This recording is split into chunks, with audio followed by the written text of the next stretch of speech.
सभी साथियों को प्यार भरा नमस्कार। कैसे हैं आप लोग? आशा करता हूँ बहुत अच्छे होंगे। आपके अपने चैनल DRS एकेडमी में आप सभी का बहुत बहुत स्वागत है। दोस्तों, अगर चैनल को अभी तक सब्सक्राइब नहीं किया है तो कृपया चैनल को सब्सक्राइब, लाइक और शेयर जरूर कर दें। आज हम लोग अध्ययन करने वाले हैं काव्य के भेद के अंतर्गत महत्वपूर्ण प्रश्नोत्तर का। काव्य संप्रदायों का क्रम है: रस संप्रदाय, अलंकार संप्रदाय, रीति संप्रदाय, ध्वनि संप्रदाय, वक्रोक्त संप्रदाय, औचित्य संप्रदाय। काव्य संप्रदाय तथा उनके प्रवर्तक: रस संप्रदाय के प्रवर्तक हैं भरत मुनि, अलंकार संप्रदाय के भामा हैं, रीति संप्रदाय के वामन हैं, ध्वनि संप्रदाय के प्रवर्तक आनंदवर्धन है, वक्रोक्त संप्रदाय के प्रवर्तक कुंतक हैं, औचित्य संप्रदाय के प्रवर्तक क्षेमेंद्र हैं। रीतिरात्मा काव्यस्य विशिष्टा पद रचना रीति काव्य शोभाया कर्तारो धर्मा गुणा उक्त के रचनाकार हैं आचार्य वामन। काल क्रम के अनुसार आचार्यों का क्रम: दंडी 7वीं शताब्दी, वामन 8वीं शताब्दी, मम्मट का समय है 11वीं शताब्दी, विश्वनाथ का समय है 14वीं शताब्दी, पंडित राज जगन्नाथ का समय है 17वीं शताब्दी। अलंकारवादियों ने अलंकार को कहा है काव्य का सर्वस्व। काव्य अलंकार सूत्र ग्रंथ के रचनाकार हैं आचार्य वामन। भामा का अलंकार से संबंधित ग्रंथ है काव्य अलंकार। आचार्य जगन्नाथ की कृति है रस गंगाधर। काव्य प्रकाश ग्रंथ के रचनाकार हैं मम्मट। सक्त निपुणता लोकशास्त्र काव्यधा वेचिड़ात काव्यज्ञ शिक्षाभ्यास इति हेतु इस्त दुद भवे।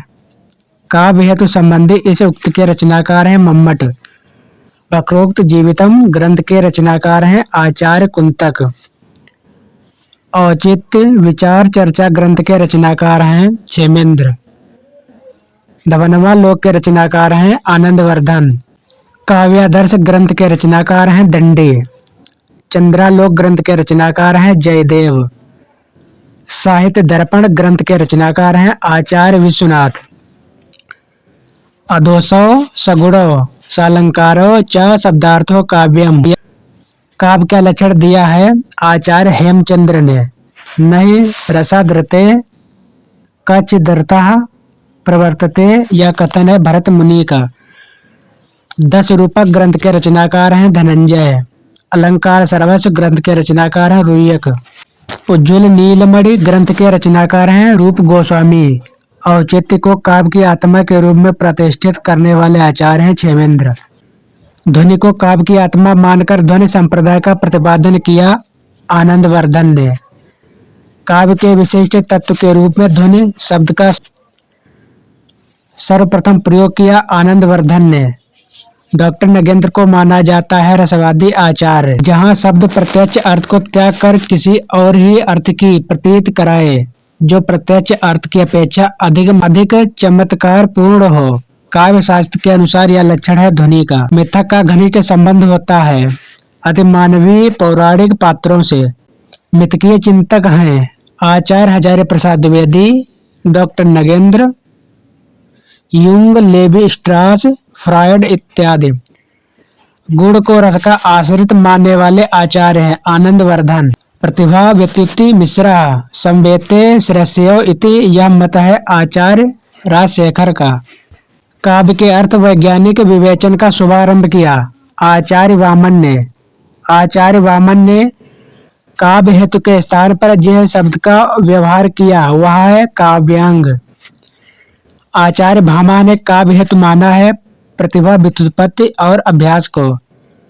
बिंब का कार्य है काव्य को सजीव बनाना। भरत मुनि के रस सूत्र के व्याख्याकार हैं भट्ट लोलट, शंकुक, भट्टनायक, अभिनव गुप्त। अभिनव गुप्त ने भरत मुनि के रस सूत्र की व्याख्या में निष्पत्ति का अर्थ माना है अभिव्यक्ति को। भरत मुनि के रस सूत्र की व्याख्या में निष्पत्ति का अर्थ भुक्ति मानना है भट्टनायक ने। भरत मुनि के रस सूत्र की व्याख्या में निष्पत्ति का अर्थ अनुमिति माना है शंकुक ने। भट्ट लोलट ने भरत मुनि के रस सूत्र की व्याख्या में निष्पत्ति का अर्थ माना है उत्पत्ति को। परीक्षा उपयोगी महत्वपूर्ण तथ्य। भरत मुनि के रस सूत्र के व्याख्याकार तथा उनके सिद्धांत। भट्ट लोलट उत्पत्तिवाद या आरोपवाद, शंकुक उन्मितवाद, भट्टनायक भोगवाद या भुक्तिवाद, अभिनवगुप्त अभिव्यक्तिवाद। भट्ट लोलट का उत्पत्तिवाद सिद्धांत प्रभावित है मीमांसा दर्शन से। शंकुक का उन्मितवाद सिद्धांत प्रभावित है न्याय दर्शन से। भट्टनायक का भोगवाद या भुक्तिवाद सिद्धांत प्रभावित है सांख्य दर्शन से। अभिनवगुप्त का अभिव्यक्तिवाद सिद्धांत प्रभावित है वेदांत दर्शन से। भट्ट लोलट ने उत्पत्तिवाद की व्याख्या में तद्रुपतानुसंधान शब्द का प्रयोग किया है। शंकुक ने अनिमित्तवाद की व्याख्या में चित्त तुरंग न्याय शब्द का प्रयोग किया है। केशवदास भामा, जयदेव तथा आनंदवर्धन में से अलंकारवादी नहीं है। आनंदवर्धन दृष्ट या प्रीति और अदृष्ट यानी कीर्ति को काव्य प्रयोजन माना है आचार्य वामन ने। काव्य सद दृष्टा दृष्टार प्रीति कीर्त हेत्वात यह कथन है आचार्य वामन का। रस निष्पत्ति की विवेचना में भावकत्व और भोजकत्व की कल्पना की है भट्टनायक ने। रस सिद्धांत की व्याख्या करके सबसे पहले दर्शक की महत्ता स्वीकार की अभिनवगुप्त ने। ब्रह्मानंद सहोदर कहते हैं रस को नाट तक सीमित रखने का सर्वप्रथम विरोध किया अभिनवगुप्त ने।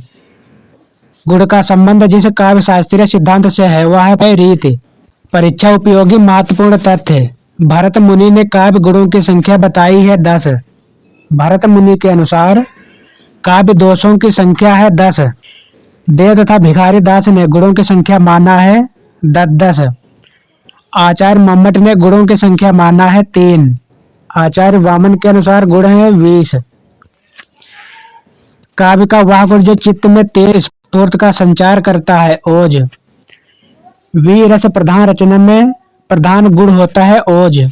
चिकरहि मरकट भाल छलबल करहि जेहि छल खीजहि, इस काव्य पंक्ति में है ओज गुण। मैं जो नया ग्रंथ विलोकता हूँ भाता मुझे सो नव मित्र सा है, देखो उसे मैं नित बार बार मानो मिला मित्र मुझे पुराना।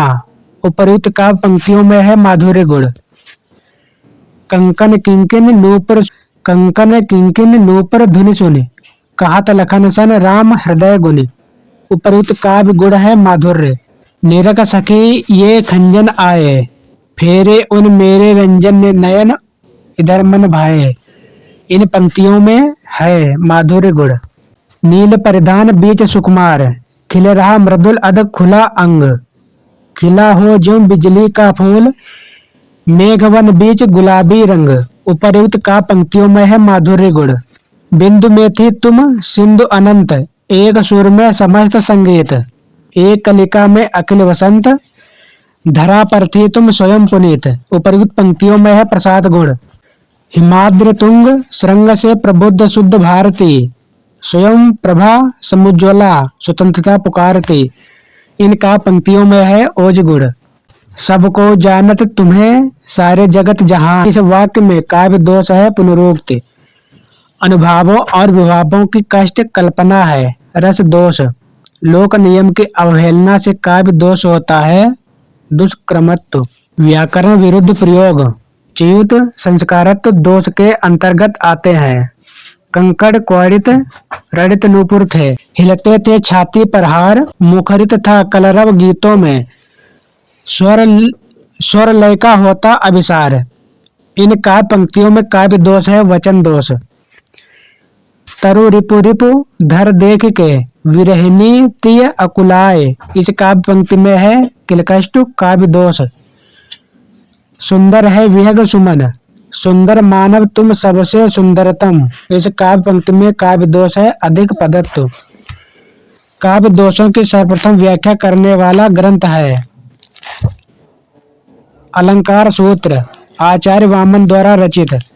काव्य दोष का लक्षण बताने वाले आचार्य विश्वनाथ की उक्ति है रसाप कर्षका दोषः। परीक्षा उपयोगी महत्वपूर्ण तथ्य। सौंदर्यम अलंकार वामन। वाक्य रसात्मक काव्यम आचार्य विश्वनाथ। वागार्थ विव संप्रक्तो वागार्थ प्रतिपत्तये कालिदास। रमणीयार्थ प्रतिपादकः शब्दः काव्यम पंडित राज जगन्नाथ। शब्दार्थो सहितो काव्यम भामह। शरीरम तावदिष्टात् व्यवच्छिन्ना पदावली दंडी। न कांतमपि निर्भूषम विभाति वनिता मुखम। यह पंक्ति है भामा की। प्रज्ञानवन वोन्मेष शालिनी भट्ट तौत की है। ग्रंथ और लेखक सही सुमेलित है। श्रृंगार प्रकाश यह ग्रंथ है भोजराज यानी राजा भोजदेव का। व्यक्ति विवेक महिम भट्ट का है। चित्र मीमांसा अप्पय दीक्षित। रसमंजरी ये ग्रंथ है भानुदत्त का। अवधारणा और संबंधित आचार्य या संस्थापक सही सुमेलित हैं। सहृदय आनंदवर्धन। साधारणीकरण भट्टनायक। मधुमती भूमिका केशव प्रसाद मिश्र। अर्थ की लय जगदीश गुप्त। सरस्वती कंठाभरण ग्रंथ के रचनाकार हैं। भोज यानी भोजराज राजा भोजदेव। नाट्य दर्पण कृत के रचनाकार हैं रामचंद्र गुणचंद्र। काव्य शास्त्रीय कृतियों का सही क्रम है काव्य विवेक, भाषा भूषण, रसराज, काव्य रसायन। अगला टॉपिक है अलंकार। अनुप्रास अलंकार के लक्षण के बारे में सही कथन है। शब्द के प्रारंभ अथवा अंत में वर्णों की आवृत्ति। एक या अनेक वर्णों की क्रमानुसार आवृत्ति। एक ही उच्चारण स्थान से बोले जाने वाले वर्णों की आवृत्ति। अनुप्रास अलंकार के उदाहरण है सो सुख सुजस सुलभ मोहि स्वामी। पराधीन जो जन नहीं स्वर्ग नरकता हेतु। पराधीन जो जन नहीं स्वर्ग नरकता हेतु। अनुप्रास अलंकार के भेद हैं। छेका अनुप्रास, वृत्ति अनुप्रास, लाटा अनुप्रास, श्रुत्या अनुप्रास, अनंत्या अनुप्रास। जहाँ एक व्यंजन की आवृत्ति एक या अनेक बार हो वहाँ होता है वृत्त्या अनुप्रास अलंकार। तरन तनूजा तट तमाल तरुबर बहुछाये। झुके कूल सो जल पर सन्हित। मनव सुहाये। इन पंक्तियों में है वृत्त्या अनुप्रास। लाटा अनुप्रास के उदाहरण है राम हृदय जाके नहीं विपत सुमंगल ताहे। राम हृदय जाके नहीं विपत सुमंगल ताहे। जननी तू जननी भई विदिशन कछु न बसाए। वही मनुष्य है कि जो मनुष्य के लिए मरे। मधुखंडन परिणाम है सिया रानी को पिए।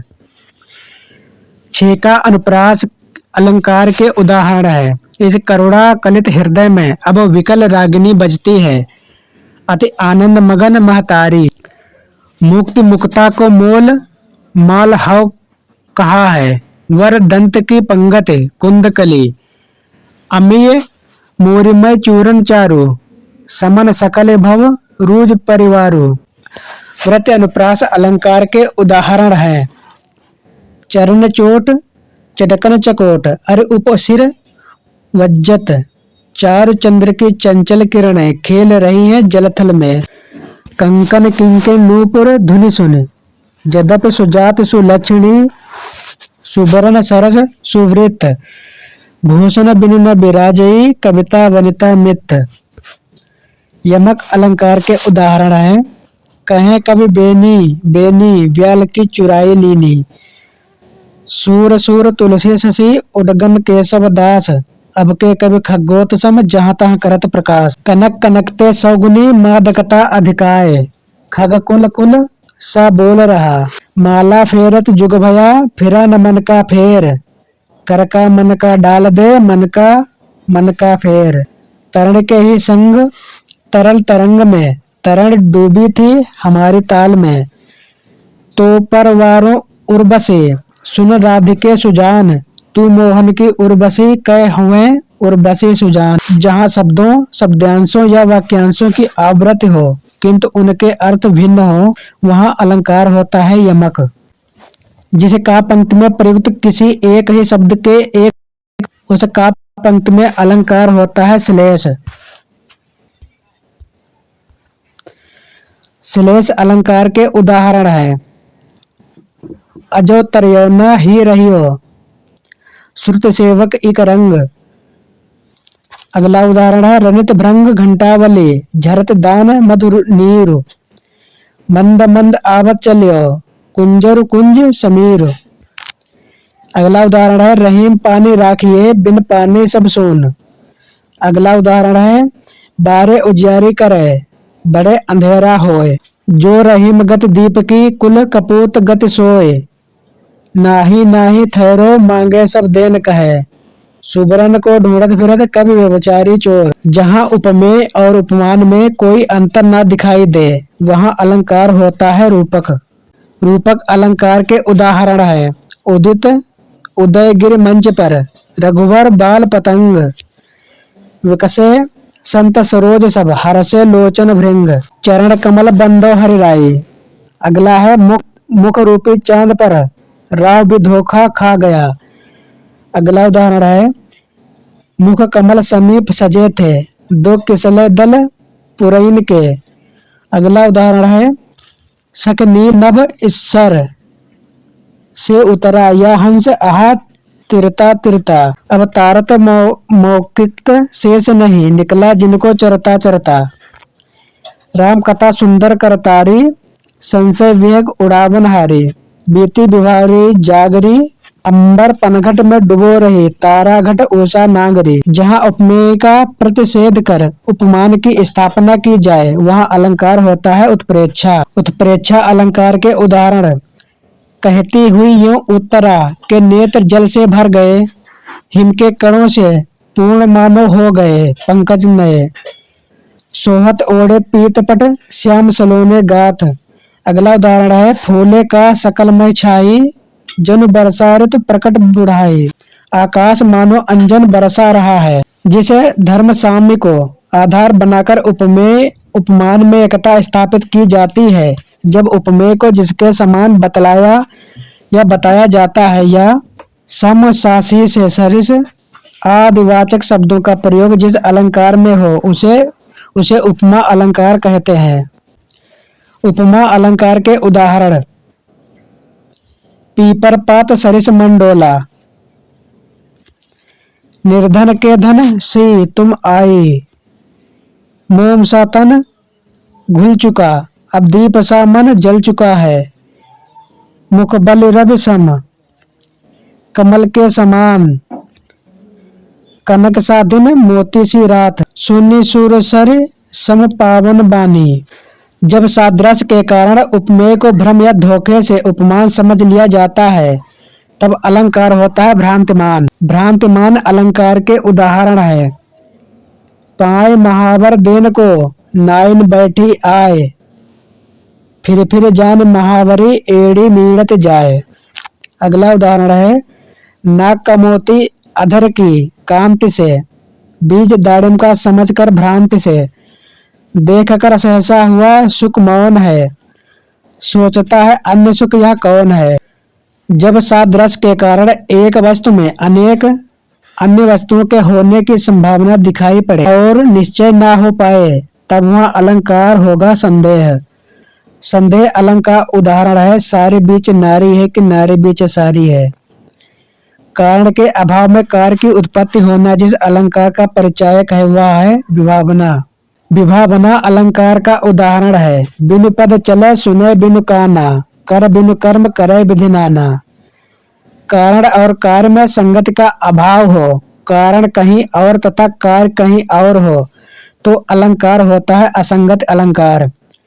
असंगत अलंकार का उदाहरण है दीर्घ उर्झत टूटत कुटुम्ब, जुरत चतुर चित प्रीत, परत गांठ दुर्जन हिये दई नई यह प्रीत। जब दो वाक्यों में बिंब प्रतिबिंब का भाव हो, जहाँ पहले कोई बात कहकर उससे मिलती जुलती बात द्वारा दृष्टांत दिया जाए, परंतु समानता प्रकट न हो, तब वह अलंकार होता है दृष्टांत। दृष्टांत अलंकार के उदाहरण परि प्रेम नंद लाल के, मोहि न भावत जोग, मधुप राजपद पाई के, भीख न मांगत लोग। एक म्यान में दो तलवारें कभी नहीं रह सकती हैं, किसी और पर प्रेम नारियां पति का क्या सह सकती हैं। कारण सहित उपमेय का उत्कर्ष जहाँ दिखाया जाए वहां पर अलंकार होता है व्यतिरेक। व्यतिरेक अलंकार के उदाहरण सम सुबरन सुख माकर, सुखद न थोर, सी अंग सख कोमल, कनक कठोर, मुख है अम्बुज सो सही, मीठी बात विशेखी, रघुबर जस प्रताप के आगे, चंदमंद रवि ताप ही त्यागे। जन्म सिंधु पुनि बंद विष, दिन कलीन दिन मलिन सकलंक, सिय मुख समता पावक में, चंद बापुरो रंक। जहाँ किसी वस्तु को बढ़ा चढ़ाकर प्रस्तुत किया जाए वहाँ अलंकार होता है अतिशयोक्त। अतिशयोक्त अलंकार के उदाहरण हैं नित्य प्रति, पुण्यो ही रहे, आनंद ओप उजास, बांधा था विदु को किसने इन काली जंजीरों से। का पंक्तियां तथा संबंधित अलंकार सही सुमेलित हैं। अमी हलाहल मद भरे, सेत श्याम रत नार, जियत मरत झुक झुक परत, जहि चितवत एक बार। यथा संख्य अलंकार। अगला उदाहरण है मूलन ही की जहाँ अधोगत, केशव गाय, होम हुतासन धूम नगर, इकय मल नाइन। परिसंख्य अलंकार। दंड जतिन कर भेद जहाँ, नर्तक नृत्य समाज, जीतव मन सजी सुनि अस, रामचंद्र के राज। परिसंख्य अलंकार। जहाँ वक्रता सर्प के चाल में थी, प्रजा में नहीं थी न भूपाल में थी। परिसंख्य अलंकार है। अधर धरत हरि के परत, ओट दीठ पट जोते, हरित बांस की बांसुरी, इंद्र धनुष रंग होते। तदगुण अलंकार। सघन कुंज छाया सुखद, शीतल मंद समीर, मन है जात अजो बहे, व जमुना के तीर। स्मरण अलंकार। बूंद अगात सहे गिर कैसे, खलके बचन संत सह जैसे। उदाहरण अलंकार। पहरे श्याम न पीत पट, घन में बिज विलंब। अपहुनित अलंकार। मैं जो कह रघुवीर कृपाला, बंद न होय मोर यह काला। यह अलंकार है अपहुनित अलंकार। मैं सुकुमार नाथ बन जोगू, यह काक बकरोट अलंकार। सिय मुख सरिस, सिय मुख भाई। अनन्वय अलंकार। जो रहीम उत्तम प्रकृति का, करे सकत कुसंग, चंदन विष व्यापत नहीं लपटे रात भुजंग। इसमें है अर्था अंतर न्यास अलंकार। नीर भरे नित्य प्रति रहे, तउन प्यास बुझाई। विशेषोक्त अलंकार। जहाँ किसी वस्तु का लोक सीमा से इतना बढ़कर वर्णन किया जाए कि वह असंभव की सीमा तक पहुंच जाए, वह अलंकार होगा अतियुक्त अलंकार। वह अलंकार जिसमें भावनाओं में मानव गुण व कार्य का आरोप होता है, वह अलंकार होगा मानवीकरण। किसी युक्ति से समर्थित की गई बात में अलंकार होता है काव्यलिंग। प्रतीप अलंकार के उदाहरण। उतर नहाये जमुन जल, जो शरीर सम श्याम, तरन तनुजा नीर सोहत, श्याम शरीर सम। अगला उदाहरण है बहुर विचार कीन मन माही, सी बदन सम हिमकर नाहे। अगला उदाहरण है जहाँ राधा आनंद उदित, निशि बासर आनंद, तहाँ कहा अरविंद है, कहा बापुरो चंद।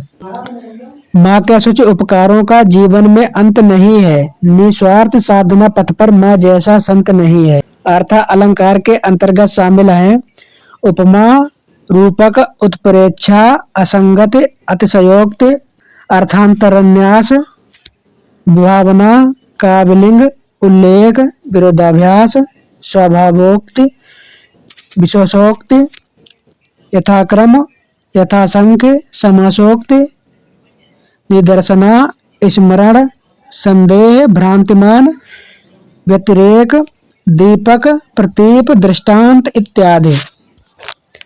शब्द अलंकार के अंतर्गत शामिल है अनुप्रास, यमक, श्लेष, वक्रोक्त, विवक्षा इत्यादि। आज के लिए बस इतना ही। मिलते हैं अगले वीडियो में, तब तक के लिए नमस्कार।